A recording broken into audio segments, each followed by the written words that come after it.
नमस्कार। हम आज मध्य प्रदेश के छतरपुर ज़िले में क्रिकेट के शहर नौगांव में हैं, जहां पर अभी यहां पर अंतर्राज्यीय क्रिकेट टूर्नामेंट का फाइनल मुकाबला ख़त्म हुआ है। ये मुकाबला नोएडा और दिल्ली के बीच था, जिसमें दिल्ली ने शानदार जीत हासिल की है।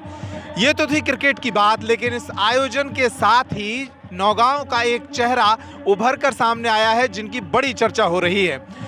छतरपुर ज़िले का एक छोटा सा शहर है वैसे तो नौगांव, लेकिन इस छोटे से शहर में भी हरगोविंद गुप्ता नाम के एक कारोबारी शख्स हैं, जो छतरपुर ज़िले में उन बड़े टैक्स पेयर्स में से एक हैं, जो गिने चुने 3-4 टैक्स पेयर्स होते हैं। उनका नाम इस आयोजन से जुड़ रहा है और बड़ा चर्चा में है। वो हमारे साथ इस वक्त मौजूद हैं, उनसे इस आयोजन के विषय में बात करेंगे।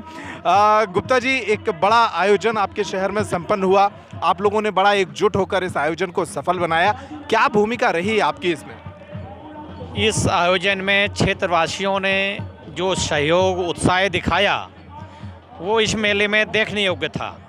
हमारे माननीय अतुल वासन जी भी इस मुख्य अतिथि के रूप में इनवाइट किया था मैंने, और उन्होंने अपना समय दिया और वो आए, तो वो भी देख कर के गदगद रह गए कि इस छोटे से शहर में वो इतनी उत्साह के साथ इतना एकत्रीकरण क्षेत्रवासियों का ये उत्साहपूर्वक है। वो यहाँ क्रिकेट के लिए बहुत आगे मौके हैं। महिला टीम के लिए उन्होंने प्रोत्साहन किया, युवा वर्ग को प्रोत्साहन किया, रहा मेरा सहयोग का। तो मैं नौगांव नगर के लिए नगर पालिका की तरफ से नौगांव के जो सामाजिक व्यक्तियों के द्वारा जो भी मेरे से सहयोग की चर्चा की जाती है, मैं अपने आप को धन्यवाद मानता हूं, अपने आप को आभारी मानता हूं कि ये सब लोगों के सहयोग के लिए मैं आगे आके सहयोग करता हूं। 2 महीने पहले तक आपकी पहचान एक कारोबारी की पहचान हुआ करती थी, एक सरकारी कॉन्ट्रैक्टर के रूप में आपकी पहचान थी। लेकिन जब आप नौगांव के बापू डिग्री कॉलेज के, जो सबसे बड़ा कॉलेज है यहाँ का, उसके जनभागीदारी के अध्यक्ष बने, उसके बाद से आप बड़ी चर्चा में हैं। चाहे इस आयोजन के प्रायोजक के तौर पर एक बड़ा उभरता हुआ नाम आपका आया हो, क्या इरादा क्या है आगे?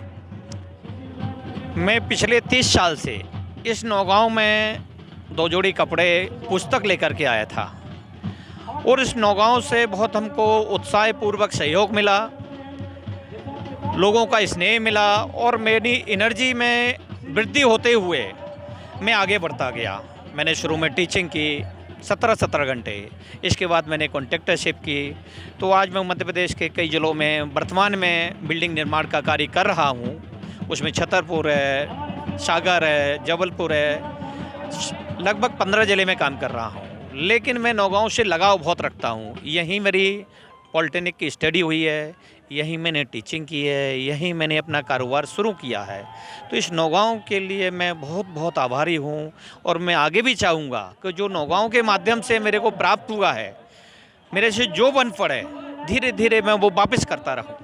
वापस करते रहेंगे, बिल्कुल अच्छी मंशा है आपकी। और सामाजिक कार्यों में काफ़ी पैसा पिछले 2 महीने 3 महीने में आपने खर्च किया है। अभी तक आप एक व्यापारी के तौर पर जाने जाते थे, लेकिन जब आप सक्रिय हुए पिछले 2 महीनों में, तो ये लोग चर्चा ये कर रहे हैं कि आप महाराजपुर विधानसभा से चुनाव की तैयारी कर रहे हैं। नहीं, ऐसा नहीं है। यदि ये पब्लिक हमें उत्साहपूर्वक कहीं आगे ले जाना चाहती है, तो मैं पब्लिक के उत्साह के लिए आगे बढ़ता रहूँगा। मेरी कोई चुनाव की ऐसी भूमिका नहीं है, लेकिन उत्साह में कमी नहीं है। किसी भी जगह के लिए, किसी भी व्यवस्था के लिए वर्तमान में मेरे को इस गवर्नमेंट ने हमारे बापू डिग्री कॉलेज का अध्यक्ष नियुक्त किया था पिछले 2 माह पहले। तो मैंने तुरंत अपने विवेक से ये अच्छे लोगों की एक टीम बनाई है, और वो पूरी हमारी 10 लोगों की टीम कॉलेज के लिए रोज़ाना मॉनिटरिंग करके काम कर रही है, और कॉलेज में सुधार आ रहा है। हमारे कॉलेज का स्टाफ भी अच्छा है, वो भी सहयोग कर रहा है। स्टूडेंट भी हमारे पूरे ज़िले में से अधिक हैं। यदि सारे कॉलेजों की स्ट्रेंथ को मिला दी जाए तो हमारी स्ट्रेंथ उसके बराबर है। तो मैं चाहूँगा कि कॉलेज का विकास आगे जाए, नौगांव शहर आगे जाए, और हमसे जो बन पड़े उसमें हम सहभागी बने रहें। भारतीय जनता पार्टी की सरकार और आरएसएस, ये दोनों, ऐसा कहा जा रहा है कि उनकी बड़ी भूमिका रही। आपको अचानक से जनभागीदारी अध्यक्ष बनाने में एक चौंकाने वाला नाम था नौगांव के लिए। मान लीजिए सामाजिक जीवन में वो आपको आगे बढ़ाना चाहें, बढ़ाना की तैयारी करें, क्या सपने हैं इस पूरे विधानसभा क्षेत्र के लिए, कैसे काम करेंगे? मैंने पहले अपनी मेहनत, अपनी आईक्यू, अपने दिमाग का उपयोग परिवार के लिए दिया था, अपने लिए दिया था, और अपने जो कंस्ट्रक्शन से जुड़े हुए हमारे लोग हैं उनके लिए उपयोग किया। अब मैं चाहता हूँ कि समाज के लिए भी मैं अपना उपयोग करता रहूँ और आगे बढ़ता रहूँ।